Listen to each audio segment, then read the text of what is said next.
سورہ یاسین کی ابتدا میں اللہ کے نبی صلی اللہ علیہ وسلم کی نبوت کو اللہ تعالیٰ نے ثابت کیا ہے کہ انک لمن المرسلین، کہ یقیناً آپ رسولوں میں سے ہے، اور آپ صلی اللہ علیہ وسلم کو جو آپ صلی اللہ تعالیٰ نے مبعوث فرمایا ہے اور جس جگہ مبعوث فرمایا ہے اس کا بھی حکم دیا کہ آپ، اور یہ اس بات کی وضاحت کی کہ اللہ کے نبی صلی اللہ علیہ وسلم کی بعثت کیوں ہوئی ہے، لتنذر قوما ما انذر آباؤہم فہم غافلون، کہ تاکہ آپ ایسی قوم کو اللہ کے عذاب سے ڈرا دیں جن کے آباء و اجداد کو نہیں ڈرایا گیا تھا۔ اس سے مراد مکہ المکرمہ کے مشرکین ہیں، مکہ المکرمہ اور ارد گرد کے جو لوگ تھے وہ ہیں۔ کیوں؟ کیونکہ آپ صلی اللہ علیہ وسلم سے پہلے بنی اسماعیل میں، اس مکہ المکرمہ میں خصوصاً اور بنی اسماعیل میں اور کوئی نبی نہیں آیا تھا، یعنی حضرت اسماعیل تھے، حضرت اسماعیل کے بعد اور کوئی نبی نہیں آیا، ڈائریکٹ محمد صلی اللہ علیہ وسلم اخیر میں آئے۔ نبوت کا سلسلہ بنی اسرائیل میں جاری رہا، لیکن حضرت ابراہیم کے جو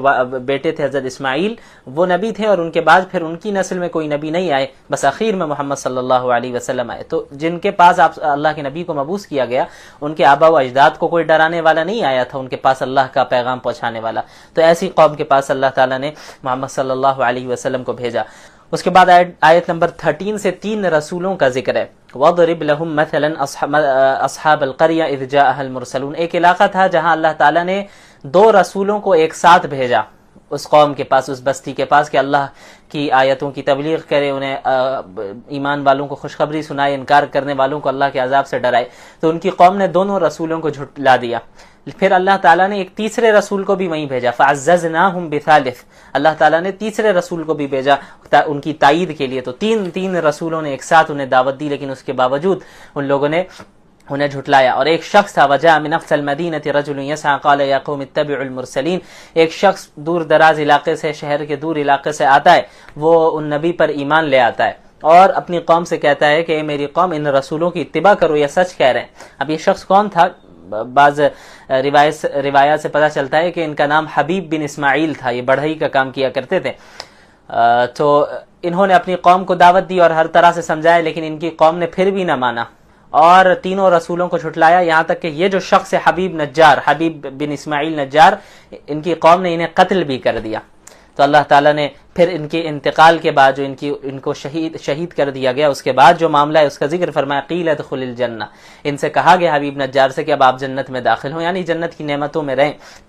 اصل جنت میں داخلہ تو قیامت قائم ہونے کے بعد ہونا ہے، لیکن برزخ میں ہی جنت کی نعمتیں بہت سی دے دی جاتی ہیں۔ تو یہ کہنے لگے، قال یا لیت قومی یعلمون، کاش میری قوم کو معلوم چل جائے، کاش میری قوم کو پتہ چل جاتا کہ اللہ نے مجھے کیا کیا نعمتیں دی ہیں، انہوں نے مجھے قتل کر دیا۔ تو اللہ تعالیٰ نے پھر ان کی قوم کے ساتھ یہ معاملہ فرمایا، آیت نمبر 28، کہ انہیں ہلاک کر دیا۔ اور ہلاک کرنے کے لیے اللہ کو کوئی آسمان سے کوئی بہت زیادہ فوج اتارنی نہیں پڑی، اللہ نہیں اتارنے والے تھے کوئی فوج آسمان سے انہیں ختم کرنے کے لیے۔ اللہ نے فرمایا، وَمَا أَنزَلْنَا عَلَىٰ قَوْمِهِ مِن بَعْدِهِ مِن جُندٍ مِّنَ السَّمَاءِ، ہم نے انہیں ہلاک کرنے کے لیے آسمان سے کوئی فوج نہیں اتاری۔ وَمَا كُنَّا مُنزِلِينَ، اور إِن كَانَتْ إِلَّا صَيْحَةً وَاحِدَةً، بس وہ ایک چیخ تھی، اللہ تعالیٰ نے ایک چیخ کے ذریعے پوری قوم کو ختم کر دیا، اور چیخ ماری، اور یعنی اللہ تعالیٰ نے حکم دیا ایک فرشتے کو کہ آپ چیخ لگائیں، اور اس فرشتے کی آواز سے، اس چیخ سے پوری قوم کے جو ہے وہ سینے پھٹ گئے، کلیجے پھٹنے لگے، اور وہ جو ہے سب کے سب مر گئے۔ تو اللہ تعالیٰ نے اس طرح صرف ایک چیخ کے ہی ذریعے پوری قوم کو ختم کر دیا، برباد کر دیا۔ تو اللہ تعالیٰ کے ساتھ مقابلہ کرنا اور اللہ سے یہ سمجھنا کہ ہم اللہ سے مقابلہ کریں گے اور غالب آ جائیں گے، یہ حماقت ہے، یہ بے وقوفی ہے۔